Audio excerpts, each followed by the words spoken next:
All right, let's dive in. We're tackling Somalia today, a nation struggling with conflict and counterterrorism efforts. You were really curious about the complexities there, and luckily we've got a bunch of Al Jazeera articles to help us make sense of it all. Oh yeah, Al Jazeera, they definitely bring a unique perspective to the table. Always good to get a different angle on things. For sure. So to really grasp what's happening, we need to know the main players. Right. Absolutely. Okay, so we've got the Somali government, then there's Al-Shabaab, the group linked to Al-Qaeda, Right. and then we have ISIL trying to make their mark in Somalia too. Yeah, and what's really interesting is ISIL's rise in Somalia. They've become a significant player in the global ISIL network, pulling in foreign fighters, boosting their revenue. It's a bit alarming. It is. It Yeah. is. What is it about Somalia that makes it such a prime spot for them? Well, Somalia has been through decades of civil war and instability. It's heartbreaking, really. And unfortunately, that's created this power vacuum, leaving many areas with little to no governance or security. Oh, So groups like ISIL, they see an opportunity. They can step in and offer some semblance of order, some kind of control where the government is absent. taking advantage of the chaos. Exactly. Sadly, it makes them appealing to some people, regardless of their ideology. Makes sense. Hmm. So speaking of ISIL, Hmm. one of their top guys, Abdirman Shirwak, Assad, also known as Lahore, he was recently captured. Oh, wow. This guy was in charge of ISIL's assassination squad, and he controlled their extortion operations. Huge blow to their leadership. Definitely a significant capture. It disrupts their chain of command, makes it much harder for them to function effectively, Right. at least in the short term. But you know what's even more interesting? What's that? Lahore's capture happened just 2 days after the U.S. launched airstrikes targeting ISIL leadership in Somalia. Whoa, hold on. The timing, that can't be a coincidence, can it? It's hard to say for sure without more information, but it definitely raises eyebrows. The timing is just too perfect. Maybe the airstrikes weakened ISIL, making Lahore's capture possible? Yeah, could be. Let's talk about those U.S. airstrikes then. According to U.S. Secretary of Defense Pete Hegseth, initial assessments were that many fighters were killed Right. and that the strikes seriously damaged ISIL's ability to plan and carry out attacks. Hmm. President Trump even claimed a major victory, saying the strikes eliminated terrorists without any civilian casualties. Yeah, well, it's important to remember that's just one side of the story. It's always crucial to consider multiple perspectives, different sources of information. You're right about that. We can't just take things at face value. Yeah, Got to think critically. that's so easy to get swept up in the heat of the moment. But taking a step back and considering the long-term implications, that's where the real analysis lies. Absolutely. Yeah. So let's talk about that attack ISIL carried out on a military base back in December, the one where they used those booby-trap vehicles. Oh, right, right. That attack, that was a real turning point. It showed a level of sophistication, resources we hadn't seen from them before. Yeah, I remember thinking the same thing. It's definitely a cause for concern. Seems like they're stepping up their game. It definitely raises questions about their access to resources, how they're evolving their tactics. They're not just sticking to the old playbook anymore. Not at all. This brings us to Puntland, where Lahore was captured. They've been waging an offensive against both ISIL and Al-Shabaab. Can you give us some background on Puntland and why their offensive is so important? Sure, Puntland is a semi-autonomous region in northeastern Somalia. Their offensive, it's part of a larger effort to regain control in a region that's been devastated by conflict for Which decades. is, what, 3 decades? Yeah, something like that. And Somalia's history, well, it's a long and complicated story of civil war. Right. So achieving stability, it's a huge undertaking. It's not just about winning battles. It's about rebuilding trust, rebuilding institutions for the people of Somalia. Absolutely. I'm curious, though, how do Al-Shabaab's tactics compare to ISIL's? How are they exploiting the situation differently? Well, al-Shabaab, they've been around longer, right? They have deeper roots within Somali society. So they often take advantage of clan rivalries and grievances to gain support and undermine the government. Hmm. They portray themselves as defenders of tradition and Islamic law. They capitalize on those existing societal divisions. Well, they're tapping into those existing fault lines. Exactly. Now, ISIL, they also use religious rhetoric, but their focus seems to be more on establishing this global caliphate. Right, right. They attract foreign fighters, promote a more transnational ideology. They want to make Somalia a part of their larger ambition. So we have these different groups, each with their own agenda, all vying for power in an already unstable region. It's a really complicated situation. It really is. It makes you wonder if military force alone can truly solve this problem. That's a good point. We've got the U.S. airstrikes, Puntland's offensive. But are those actions actually getting to the root of the problem? The issues that allow these groups to thrive in the first place? That's where things get really interesting. You see, we often focus on the immediate threat, the violence, the attacks, but we tend to neglect the long-term solutions, the ones that address the underlying causes of the conflict. Which brings us to that opinion piece we found titled, Al-Shabaab in Somalia. Bulletin bombs can't bury ideologies. What were the main points they made? Well, the article argues that focusing solely on military offensives against al-Shabaab might backfire in the long run. They suggest that heavy-handed tactics could end up alienating communities, creating more resentment, I see. and potentially pushing more people towards these extremist groups. So they're saying the current approach might actually be making things worse. That's their argument. They emphasize the need to address the root causes, the things that allow groups like al-Shabaab and ISIL to flourish: poverty, lack of opportunity, political instability. Yeah, it's like putting a Band-Aid on a bullet wound. It might stop the bleeding temporarily, but doesn't solve the underlying problem. Exactly. If we don't address these deeper issues, we're just reacting to symptoms, not curing the disease. So we've got a lot to unpack here. The rise of ISIL, Lahore's capture, the U.S. airstrikes, Puntland's offensive, and the whole debate about the effectiveness of military force. It's a lot to process. It really is. And it leads us to another crucial question.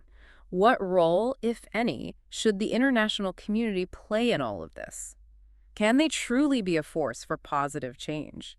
Or are their actions actually making things worse? That's a great question for our listeners to consider. We've explored the complexities, the key players, and the challenges. Now it's up to you to form your own conclusions about the role of the international community and how we can work towards a more peaceful and stable Somalia. Remember, this is just the tip of the iceberg. There's so much more to explore, so many more questions to ask. And those questions are what keep us informed, keep us engaged. So stay curious and keep exploring. We'll be back with more on this in just a bit. So we've been digging into the situation in Somalia, the rise of ISIL, al-Shabaab's presence, and the efforts to counter them. It's a multi-layered challenge for sure. And it raises some serious questions about what role the international community should play. Yeah, it's tough, isn't it? You want to help, to step in and make things better. That sense of responsibility is strong. Right, but like you said earlier, history's full of those good intentions gone wrong. Interventions that ended up making things even worse. Exactly. We've seen it time and time again. Yeah. How external involvement can actually create more instability, fuel resentment, or even prop up corrupt regimes. So the question is, how do you actually support the Somali people without adding fuel to the fire? That's the million-dollar question. It's not about imposing solutions from the outside. It's got to be about understanding what the Somali people themselves want and need. Absolutely. You can't just assume you know what's best for them. You need to listen to Somali voices, understand their perspectives, and then support their aspirations for a better future.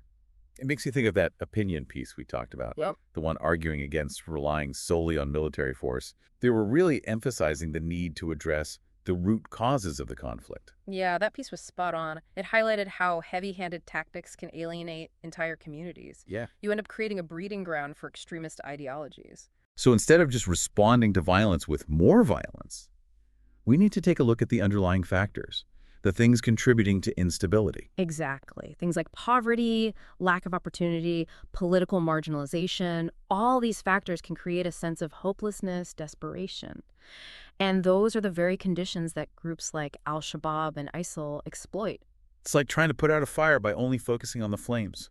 Got to cut off the fuel source if you want to stop it from burning. Great analogy. Right. That's why a multifaceted approach is so crucial. You got to tackle this from different angles. So what would that kind of approach actually look like on the ground? Well, you'd need a combination of things. Security measures to address the immediate threats, of course. Right. But alongside that, you need long-term investments in development, in governance, building up the systems that can create real stability. So essentially creating a more stable, more equitable society where people have a genuine stake in peace. Exactly. You invest in education, infrastructure, healthcare, create opportunities for economic growth, and suddenly people have a reason to believe in a better future. But it's not just about economics, right? You also need to address political grievances, ensure fair representation, promote good governance. Absolutely. You got to create a system where people feel heard, where they feel empowered, where they have a voice in shaping their own destiny.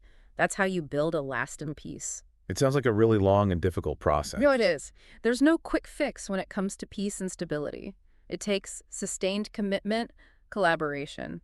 and a willingness to tackle tough issues head on. And a willingness to acknowledge the complexities of the situation. Yeah. No easy answers, no black and white narrative. Exactly. You got to move beyond this idea of good guys versus bad guys. It's Yeah. a multifaceted conflict with a long history, and understanding that history is crucial if we want to find a way forward. Speaking of complexities, another layer to this is the role of information and propaganda. Oh, that's huge.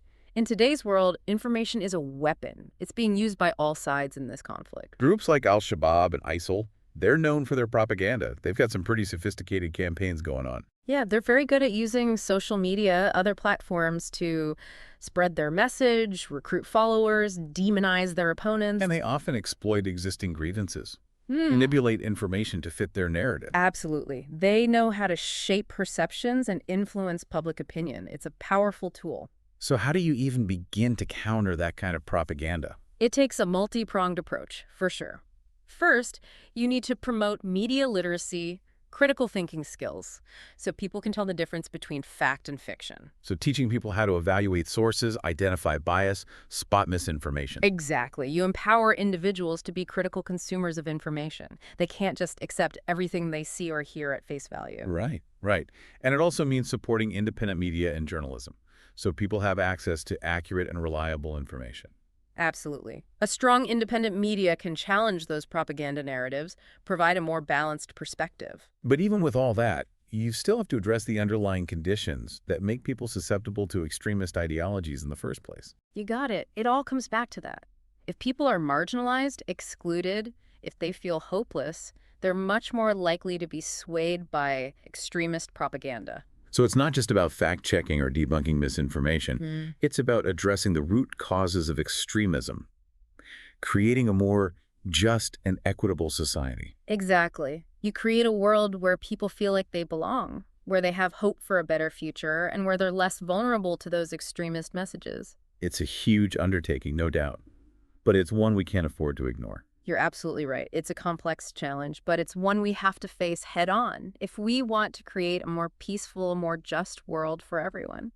Well, we've covered a lot of ground in this deep dive: the rise of ISIL, al-Shabaab's tactics, the role of the international community, and the fight against propaganda. It's been a fascinating look at a really complex and important issue. And like you said before, we've really only scratched the surface. There's so much more to learn, so much more to understand. Absolutely. And that's what makes it so interesting. The more we learn, the more we realize how much more there is to discover. But before we wrap up, I have one final thought-provoking question for our listeners. So imagine this. You're in a room with representatives from the Somali government, al-Shabaab, ISIL, the U.S., and the UN. Quite the mix, right? You've got this diverse group, all these conflicting interests and ideologies, and your task is to facilitate a dialogue between them, to find some common ground amidst all the tension and mistrust. What would you even say? How would you approach such a challenge? Wow, that's a powerful thought experiment. Really forces you to confront the complexities head on. It's easy to get caught up in our own perspectives, to demonize the other side. But if you want to find a path to peace, you have to be willing to engage with those who see things differently, even those we strongly disagree with. It's a good reminder that behind those labels, like terrorist or government official, there are human beings with their own fears, motivations, desires. Exactly. And while their actions may be horrific, understanding their perspectives can help us identify potential areas for compromise or collaboration. It's not about condoning what they've done, but recognizing that shared humanity that exists even in the most difficult conflicts. It also highlights the power of dialogue, doesn't it? Oh, absolutely. Dialogue is essential for peace building. It allows us to move beyond those simplistic narratives, to confront the nuances of the conflict. It creates a space for empathy, understanding the possibility of finding common ground. So in that hypothetical room, what might those common threads look like? Where do you even begin? Well, maybe you start by acknowledging the shared suffering the conflict has caused. All sides have experienced loss, trauma, displacement. Recognizing that shared pain can be a powerful starting point. It can create a foundation for empathy and understanding. Right, and maybe you can explore shared aspirations for the future. Maybe everyone in that room wants a Somalia that's peaceful, prosperous, secure, even if they have different ideas about how to get there. Exactly. Focus on those shared goals. Start to bridge the divides and identify those areas where they might actually be able to work together. It's about shifting the focus from what divides us to what unites us. It's a tall order, no doubt. There's so much mistrust and animosity. Oh, for sure. But even the smallest glimmer of hope can be a powerful catalyst for change. Absolutely. It's important to remember that peace building is a marathon, not a sprint. You got it. There will be setbacks, frustrations, times when it feels like all hope is lost. But you have to keep pushing for dialogue, for understanding, for a future where violence isn't the answer. I think this thought experiment is a great reminder that we all have a role to play in building a more peaceful world. It starts with each of us, challenging our own biases, seeking out diverse perspectives, engaging in constructive dialogue even when it's tough. So as we wrap up this deep dive into the complexities of Somalia, we leave you with this challenge. Think about that hypothetical room. Think about the people in it, their perspectives, their pain, their hopes, and ask yourself, what role can you play in fostering dialogue, understanding, and ultimately, peace? Remember, this deep dive has only scratched the surface. There's so much more to learn, so many more questions to ask. Keep exploring, keep questioning, and keep engaging with the world around you. Because as we've learned today, knowledge is power. And that power can be used to create a more just, equitable, and peaceful world. Until next time, stay curious.